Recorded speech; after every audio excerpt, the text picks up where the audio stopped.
KERWIN PHILLIP, alias Fresh, the head of the G-Unit gang, was shot 20 times by gunmen armed with semi-automatic guns. Good day, my wonderful people. It's me again, the great, one more great countryman. Remember to like, share, and subscribe. Remember to check out the membership section because we have a lot of stuff coming up in there. I'm working on it now. But yo, this is a gang youth from 2007. And me I do that video here just for showing you how long shit has been going on with Trinidad. While walking to his car at the corner of Oxford and Henry Streets, Port of Spain, a stray bullet also struck firefighter Natasha McNichols, 34, in the face, and up to yesterday, she was listed in stable condition at the Port of Spain General Hospital. So during the shooting, a firefighter, a lady gets shot in her face. Yo, only I hear how violent Trinidad is. Now, this youth here, him was the leader of the G-Unit, not 50 Cent's G-Unit. This shit is crazy. But the gang member, G-Unit, the gangster them down in Trinidad. Now, him get X amount of shot. Listen to this. He left the party and was walking towards his car barebacked. Reports revealed that he was confronted by two men armed with a Gallo rifle and another with a 9mm gun. The gunman began firing shots at Philip, who slumped to the ground. Philip, 34, was a deportee from the United States, and was well known to the police. His brother is a police constable. On September 3 last year, he was one of the many gang leaders who signed a truce to put a stop to gang killings along the east/west corridor. Reports revealed that Philip also got a government contract to build a health center at Charford Court. Now, when you hear me talk about how corrupted Trinidad is, and it's been even more clear to me because looking at this case, because this is from 2007, that boy I get deep from like 2003, 2004.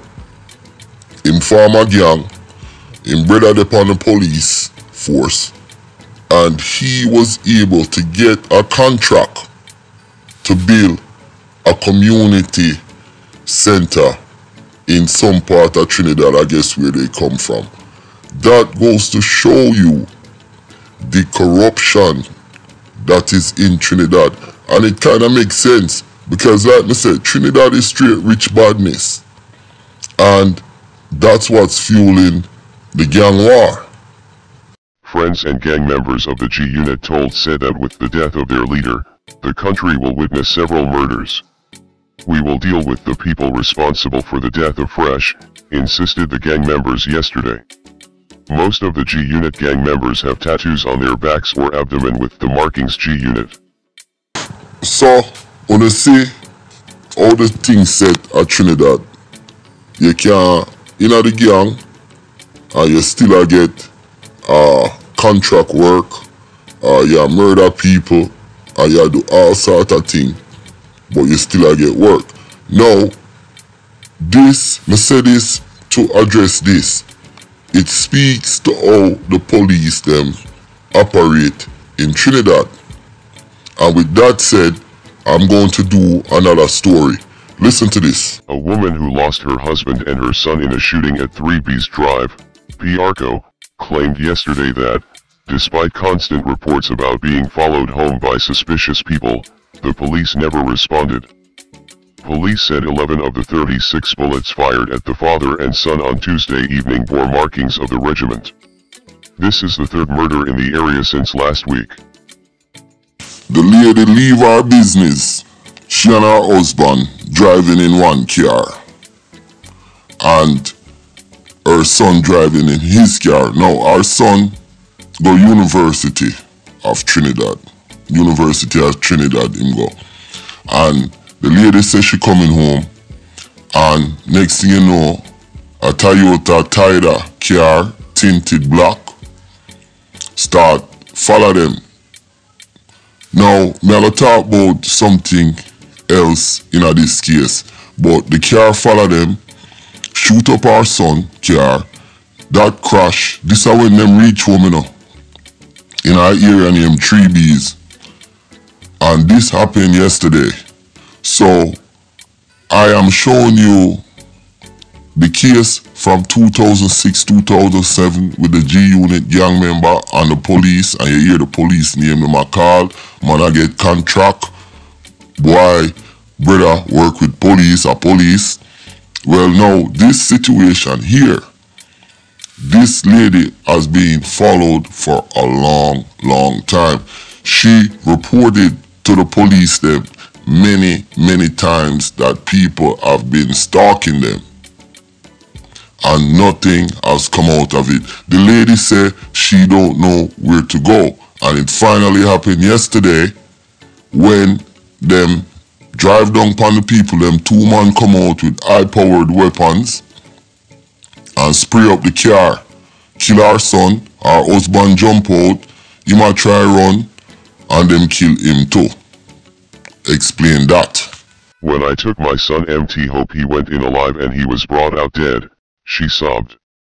She lamented that people had been following them home for a while, but on Tuesday they struck. She said she could not figure out why they were being targeted, as her son was a student of the University of Trinidad and Tobago, aspiring to repair fridges and air conditioning units, while she and her husband had their own business in St. Augustine.